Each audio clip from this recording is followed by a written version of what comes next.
Hey everyone, welcome to Montessori 101, a live show from Child of the Redwoods, all about the magic of Montessori.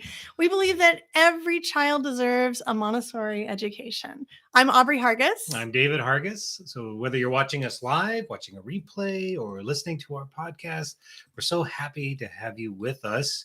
If you want to learn more about Child of the Redwoods, you can visit us online at childoftheredwoods.com. Yes, and today we're also spotlighting a member of our community. So you'll get to hear kind of what a day in the life of a Montessori parent kind of feels like. Everyone's rhythm is a little bit different. And today's spotlight is on Megan. Mm-hmm. Megan is a mom of two little ones, ages 4.5 and 2, from New Jersey in the United States of America. She's an alumna of our Homeschool of the Redwoods primary program. And she says she loves the community that we have there. It is super, super special. A really wonderful gathering of people. I was just telling David earlier today, I feel like the members in our community, there's just about every business has a community, right? So it's not like having a Facebook group or having a community is anything super unique. But what is special about our community is the passion that our members have for the practice of parenting with the Montessori method. I mean, and I think it really shows. We just opened a brand new shop. So I don't know if you were going to mention that on this live. No, but that's right. It's very, very exciting. First time ever we're selling individual themes pulled from our Constellation program. So if you've been curious about Constellation and want to get a taste of it, you have a chance. Or if there's a specific theme you're interested in, we have 12 so far in the store. And of course, you can always just join Constellation, get all of those themes and all the others, plus the community. Yeah, but a lot of people like to test things out before they buy. So, and it goes along with our mission of making Montessori affordable and accessible around the world. So, anyway, so that's really, really fun, exciting Child of the Redwoods. But we had asked some folks if they would mind, because we just created this new store, and we asked some folks if they would help out by sharing their thoughts. And we were overwhelmed with a response. So to all of our members who are listening or watching, thank you so much. It was so touching that you reached out to share your input on and feedback and nice words, mostly on our work. So thank you. Yes. Usually when you see reviews written, or just feedback about programs or about really anything, you get kind of a range, most of the comments will be just very, very short or just like, yes, liked it or recommended or whatever. And the comments, I feel like on our programs and on our themes are so heartfelt. I feel like it really gives you good insight into the kind of people that are drawn into the Child of the Redwoods. What kind of folks you'll find there. Yeah. So if you read those and you feel like those are my people, then it'll probably be a good fit for you. And if you read it and you're like, no, those aren't my kind of people, then probably not a good fit for you. So I think it's good either way, just to hear feedback from our members. And this includes Megan. Megan says that she really enjoys our community as well. She says, I love the community. She says, I like the fact that I can use this information throughout my life and grow in the knowledge that I gained. So thank you to Megan. Megan is definitely one of our thoughtful members, that really fits in well. She says that she loves being outside with her children, like many of you. She says, and I'll quote, though we are completely Montessori, we have a strong inclination towards unschooling and forest schooling. High five for that. Sure, same. That's right, forest schooling. And she says we blend all of these together in our unique version of learning about the world. So let's give you a little sneak peek, a little snapshot into the day of the life for Megan, and keep in mind that this is just a little snapshot in time. And through this little discussion, we are going to be talking about our main topic for this session, which is about getting the most out of your Montessori materials. Yeah, that's right. She mentions that in a minute, but let's start off with just her basics, right? Yeah. We always ask our members who participate, tell us about your day. And she writes, I work online as a teacher in the wee hours of the morning. Once I'm finished teaching at 7:30 a.m., I come into the kitchen where the kids are eating breakfast with Dad. I either pack for the day so we can go to our homeschool co-op, where we play in a park, go hiking, and more. Otherwise, the kids choose to go outside, do art, freely play, or Mhm. freely play. So what I picked up on that one was the mention of the co-op. She talks about being part of a homeschool co-op. Mhm. And, there's a misconception, I think, a pretty big misconception about homeschoolers. That is, we're always alone, or we only do it by ourselves. It's only ever in the house. And it's just not the case. I'm sure there Mhm. are homeschooling families that are more inward in that way. But in our experience, that's not the case, that you really rely on a community of homeschoolers and your broader community for support. So for those of you who are just starting out in homeschooling or curious, like, what is a co-op? Um, what is a co-op? Well, you can think of the word co-op as in cooperation. Sure. So it's a group of parents that gets together to, in some way, support the education collectively. Right. And this can look a variety of different ways. There are co-ops that are just as simple as we're going to get together at a park, like she mentioned forest schools. So maybe you create a forest school co-op. It's a group of parents. You'll get together once a week or however often you like. You'll meet with your kids in the forest and then do whatever lessons you want to do in the forest, or take that unschool approach, as Megan mentions, that's right. and then just let them play in the woods together with some safety boundaries in place. That's right. But it would be not just like, it's different. I think it's different from agreeing to meet at the playground and just having a typical day at the park, because there is some kind of educational purpose, a mindset behind it, a philosophy that you are all going to share together. Right. So that's just one kind of co-op, like a very loose kind of co-op might be. So I remember when we joined our first homeschool co-op for forest school. Yes. There was no monetary fee involved. It was all parent led. And the leader, the originator of that co-op idea, she put forth a particular set of philosophical kind of instructions or, ideas for what she was envisioning. So what she did to do that was she posted notices in all these groups. Back then it was on Yahoo. There's still some groups on Yahoo that we were in, but mostly Facebook groups these days, or Groups.io, Google Groups, those sorts of things. And what she wrote was what she was looking for. And she said, I'm looking to create a forest school co-op. And then she gave some background, like, this is their reasoning. Here's some research that supports why children should play in the woods. Some of that research was Richard Louve's Last Child in the Woods type of philosophy. But she also posted some articles, some scientific research about why it's beneficial to children. And then she set the structure. She said, we hope to go deep into the woods and allow the children to freely explore. Sometimes we will bring certain materials with us, I'll bring a basket full of like measuring tools, or maybe a botanical guide, those sorts of things. I'll bring along that, and we'll set them on a picnic table, and then our children will be able to freely use them, or we will take the opportunity to teach lessons spontaneously. Meanwhile, our children will have a boundary, and we will, as parents, kind of separate ourselves out and make sure that we are like stationed within the boundary of the forest to make sure that our children are safe and that they know where the boundary is and that we are protecting them. And just setting forth those rules of the co-op, it made it more official, so that when you joined, you were saying, okay, I'm a parent who fits in with this philosophy. I am agreeing to these guidelines, and I'm going to participate, in the way that I'm expected to. So, and it worked beautifully. We showed up. There were a variety of children of all ages. We went several times. It wasn't something that we were able to continue because we moved away from the area. But I'm sure that particular group, they continued to meet in the woods in their co-op. And I was just super impressed with the way it was organized by the parent. And to organize this kind of thing, you don't necessarily have to be an extrovert. David mentioned that, maybe we have this mindset of the parent at home alone, like the introverted parent.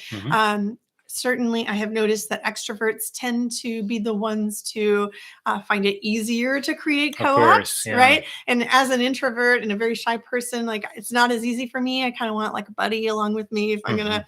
So often parents will say, I'll tell them about a certain thing, and they'll say, "Oh, are you gonna create that?" And I'll be like, I'll create it with you. That's right. Right. So I personally find that it really helps to have accountability with another parent. Definitely. But I've known many parents who do it on their own. I have participated in the orchestration of similar types of co-ops. So, and some co-ops can be quite formal too. So, yeah, it can. So it really ranges. It does. It's not about a fee. It's not about a signed contract or a document. There could be a fee, but it could, right? It's everybody's donating to buy certain Montessori materials together, or paying for. It's some kind of an organization brought together around some set of principles, and those principles could be unschooling. So, like the principle are no principles around sort of pedagogy or something, right? Yeah. But it's of like-minded folk. And so that's how it's a little different than a play date where you're bringing your kids to socialize and run around in a forest or in a playground or something like that. There's some kind of overarching purpose to the experience, and it can be as rigid or as loose as you want. Yes. So Megan mentions that in her homeschool co-op, they play in a park, they go hiking, and they do more stuff like that. So it could be more nature stuff, or it could include things like going to museums together, or doing things in doing the city. A literature club, a history club, a writing club, putting on a play, putting on a history fair, or a science fair, exactly, science fair, history fair. So make it a little bit schoolish.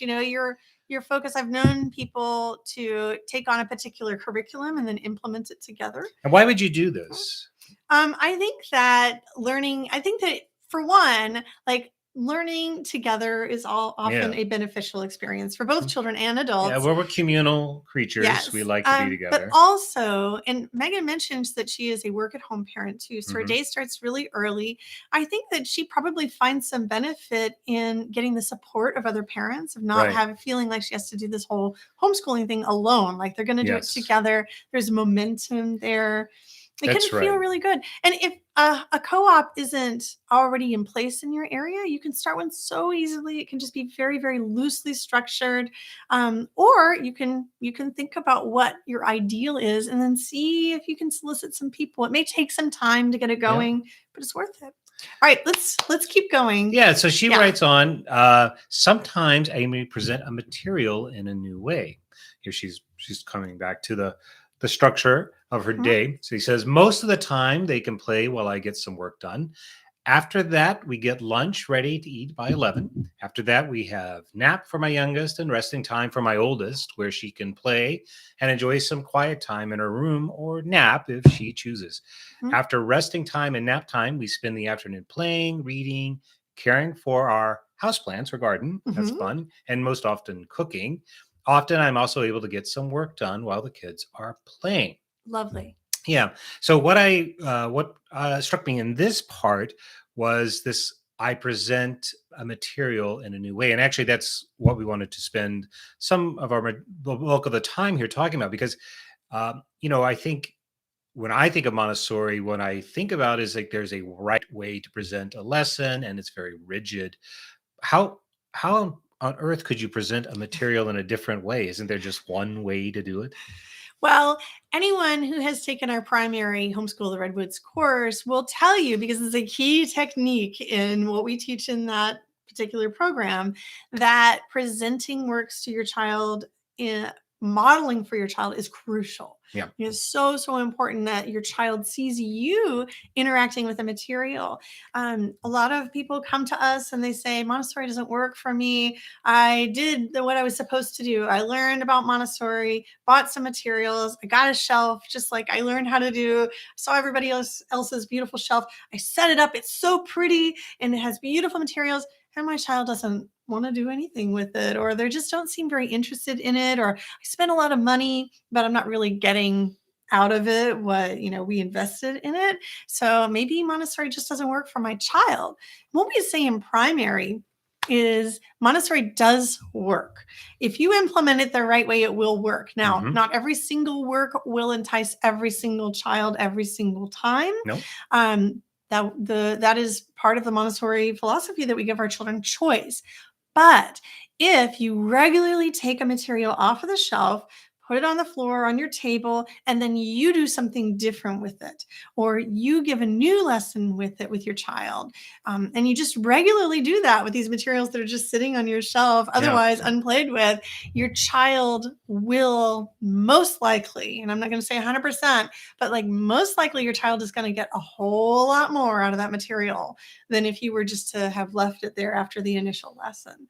So it's actually, this is something that experienced Montessori teachers will kind of do intuitively after having given the basic lesson so many times. You yourself, like, it's old hat. You want to go deeper. The children obviously want to go deeper. And part of your job is to observe them and see where the material might be leading them to, help them to notice the little variations in the material that maybe they haven't noticed before after, the actual activity has been done. So for an example on that, I'll take us back to the Pink Tower, which we did a live on a way back. Like early January. Yeah, it was the first essential Montessori right material after that the we new mentioned. year. Yep. So in that, if you are interested in going deeper in this concept, you can go back to that video and watch. There's a lot of goodness in there. But I'll just mention a few things. So the purpose of the Pink Tower is... The main purpose. Oh, is this for me to answer? Sure, yes. It's a quiz.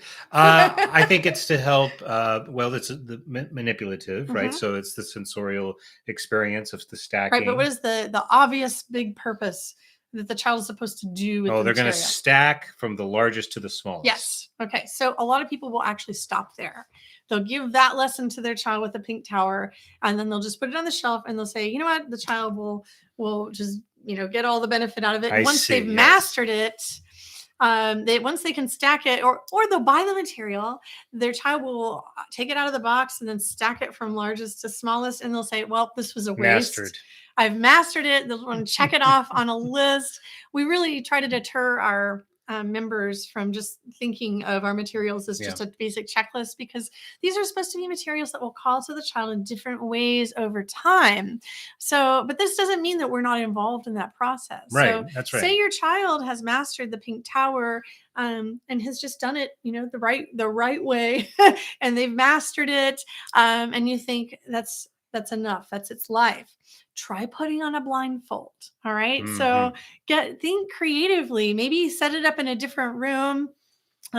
Make it fun. Like you could play the pin a tail on the donkey game, right? Oh yeah. Spin your child around 3 times so that they're a little bit dizzy. Make it fun and playful, and then lead them into a different room, sit them down in a different rug in a different area, and have the blocks all scattered on the rug in a different configuration that they've never felt before, and have them feel it with their hands. So, blindfolds sometimes are winners, sometimes they're not. It'll depend on your child how they feel about it. Sometimes they can be scary for the little ones to be blinded, right? So you might model this first. You might say, spin me around 3 times. Oh, I don't know where I am now. Lead me to the rug, right? And you're going to model this activity for them, feeling for the right blocks. So presenting the material in a brand new way can really invigorate interest in the child, especially if that material is getting a little bit stale. Yeah, it has a thought. Right, as you're mentioning that, I could imagine for example, you could take 3, a large, a medium, and a small block, and put them in the mystery bag, and then see if the child can sort by size and then pull them out and stack them. And if they pull them out in the right order, they'll stack, and they pull them out in the wrong order, they'll fall over because the big one will be on the top. So that would be an inventive way to use those materials that is still pointing to the purpose of the materials, which is about the ordering and the way that the one block is precisely smaller than the next and so forth. Yes. Measuring, with the blocks, right? Or combining those materials with another material that your child has never done before. Maybe they have explored the Pink Tower and the brown stair. That's a pretty common combination. But maybe they have never explored the red rods and the Pink Tower. Like, who knows where that exploration And will all these lead, materials are right? designed to work together too. They are. Yeah. So Yeah. the Yeah. mix and match What is if you were to totally open. combine a math material with the pink tower, like the golden beads plus the pink tower? What kind of magic could you come up with? It would be fascinating there. I mean, I don't know. Sometimes when I was sitting with our children during our work time, I just made a regular practice of digging into my own creativity, looking at a material and forcing myself to come up with something new or different about it that I had never explored and I had not seen my child explore before either. A lot of parents will see the pink tower and they'll buy like a little booklet of like things you can do with your pink tower. And these little booklets, they can give you, or cards, they can give you inspiration and ideas for sure. Yeah. But I recommend that you don't just set something like that out next to the pink tower and then expect your child to do it. You keep that little piece of secret knowledge yourself. You see what your child is able to discover. And then one day, having known, that there are all these extensions you could do with that pink tower, you one day like display the pink tower in a completely different way and see what happens. So this is the heart of Montessori and why it works so well.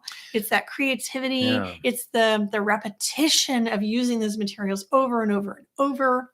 And it's the same way in Constellation. We tell our members of Constellation, even when we're presenting a theme of lessons, these lessons are meant to be repeated, not meant to just be done once and then that's it. And that's really important, I think, especially for the homeschooling family.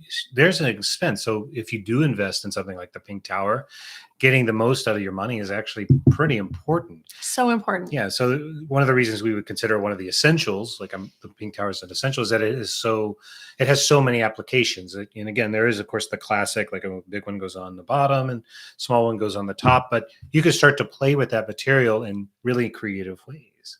So I guess the answer is there's not one right way to do the lesson because it's meant to be creative. It's meant to be ongoing. It's a wonderful thing. I'm also thinking about how, like, within the materials, there's that, it's still so many of those materials are self-correcting. Yes. Which allow, so like a very small block, a very large block and a very small block is not going to be stable, and that's a self-correcting quality. So I think those self-correcting qualities within the materials are so well designed also allows for that creativity. All right, let's see how Megan wraps up her day. Totally. She says, after some learning time, sometimes the husband will get home by dinner and they can eat, brush teeth, get ready for bed. This is when we get to spend time one-on-one with the kids, reading and doing some special work together. After that, it's time for singing and for my youngest, nursing to sleep. And the one that I found in this that was so interesting to me was the idea of singing. It's so awesome. I don't know how it is everywhere in the world. But definitely in the U.S., in my experience in the U.S., there's a real hesitancy to sing in public. I think we often will say, "Oh, I can't sing," or "I'm not a very good singer," or "My voice isn't very good." It's a real cultural problem we have. And again, I can't say that it's true everywhere, but it's too often true, because the fact is that, anyone can sing. Some people can sing in a way that's more pleasant than others, or aesthetically pleasing perhaps than others. They might have more technical control. They can match a pitch or have more, range or so forth. But all humans can, to make some kind of music, right? Through their voice or their clapping or snapping their fingers or something, right? And we don't really know where music comes from. It's just very, very, very old. It predates anything that we could possibly ever find in a record or even in an archaeological dig site. We just don't know. I just got this vision of like an ancient human being standing on a mountaintop and just exploring the voice. Yeah, totally. How high can I go? And you can think about if you've ever gone hiking, like in the mountains or in a valley where there's a lot of reverberation. It's just fun to experiment with your vocal cords, singing low versus high. Children love to sing. And then we get again, maybe it's not true in every part of the world, but at least in my experience, kids will sing, they'll make up songs, they love being silly, and adults might feel more free to sing along with them. But at some point, they get too cool for school or something. You get self-conscious about singing, and you sort of start to hold yourself. I blame mass media because it wasn't all that long ago that there was no such thing as recorded music. If you wanted music, you had to either hear somebody perform it or you had to perform it. And so we had this wider range and expectation of it's a communally owned thing rather than a commercially produced thing. So it's a real loss that we have, not just because like commercialism is corrupting, sorry, but also because singing is really, really healthy to us. It has so many benefits to adults and to children. We've done studies that show that when people sing, they are happier. It actually addresses depression and emotional anxiety. There's something that happens through the process of singing that's very, very beneficial to humans. No wonder we've been doing it for so long. And for kids, it's actually a key part of the learning process. It's we put it within the arts. We have two disciplines within the subject area of the arts. We have visual art, painting and sculpture, and then we have music, a special subject just focused on music because it's so important. So why, in your opinion, what is it about music? I mean, I think you just mentioned the important points. Something that I learned about singing recently is it actually improves the cardiorespiratory system. Oh, is that right? Yeah, it actually strengthens there are physical benefits to singing. It's not all just about the community aspect and the social emotional benefits, but there are physical benefits to singing. That's right. When you take a deep breath and you breathe from your belly, right? As everyone knows, I'm sure everyone knows that breathing from your belly is good for you, mind, body, and spirit, right? Singing actually strengthens your lungs. So it's just a cool fact. So you can think when you are singing with your child, as Megan does at night, you are helping your child both physically and emotionally. So I'm going to share a very quick anecdote on this. So I used to, in a former life, I used to travel for work, and I spent quite a bit of time in India. We had teams in India, and it seemed inevitable that there would be singing in the office. We would sing, of course, happy birthday, but there would also be there was also a tendency to do sort of a talent show, dancing and singing. And I was often roped into it. And as an American, is a little embarrassing to be like, here, your turn to sing. I'm also sort of the boss. And so now the boss is going to sing. It's sort of like, it's a little nerve wracking. But it was actually super joyful. Everybody, standing around singing a cappella, or sometimes people would bring guitars. I thought, whoa, this is a great tradition. We should do this in more places. So, and you experienced this in Chennai. This is in Chennai, yeah. And I again, I don't know what the culture is all over the world, whether singing, what role singing plays, but I think as human beings, we all love it.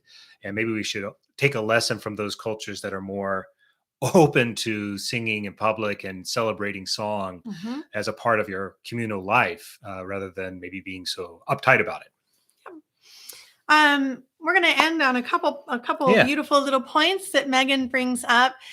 She says that her top favorite Montessori material is actually literature. So they have a very literature-rich household. She says her family can't get enough of reading time together. They love it, especially reality-based books. And she says one of the most favorite materials that they use constantly, that I am imagining that she's constantly giving new lessons and presenting new ways to experiment with it on, is the movable alphabet and those language objects that go with learning to read. So we recently featured the sandpaper letters, but actually the movable alphabet is one of the 21 Montessori essential materials. Yeah, we've got that one coming up in a little bit, I think. Yeah. So you can wait for that episode, or you can go download that list on our website at childoftheredwoods /essentials. That's right. And finally, I just have to say this because it's such a fun thing to think about. I don't know if you have ever thought about what you would talk to Maria Montessori about if you were to have a meeting with her. If you go back in time and say, "Hey, Maria, it's so lovely to meet you. Nice to meet you. My name is so and so. I've heard a lot about you." What would you say to her? So Megan said, "Oh my God, I would hug her." I love that answer. She said, "Really, I'd want to know how she came up with so many ways to make such abstract concepts so concrete for little kids." And she says, "I think this is the secret to her success in the classroom, on the shelves anyway." She says, "Much of her work was off of the shelves, but her materials are so thoughtfully created and enticing, even for adults." That's so cool. We could not agree more. She is an inspiration, continues to be an inspiration. Yes, and we continue to be enticed by the materials themselves as adults. Well, we just talked about how that pink tower, all those other materials can have a new life with just a little bit of creative thought. Like they're meant to be open and creative Yes. tools. Well, thank you everyone for joining us today. We're going to end for this little session. We'll be back next week. If you have any questions for feedback, you can reach us at hello@childoftheredwoods.com. Yeah, and if you like the show, please consider giving us a thumbs up, or you can leave a comment. We really like hearing your thoughts. You can also listen to this in podcast form on our website. Get all that details. It's on Spotify and other streaming apps. Just go over to childoftheredwoods.com for all that information. Yes. So we'll be back next Tuesday at 1:00 p.m. Pacific with our next installment of the Montessori Essentials. The scrubber. We're doing scrubbers. Scrubbing. We'll show you all the variations all the different lessons you can do with the scrubber. It's fun. We're going to do it. Take care, everyone.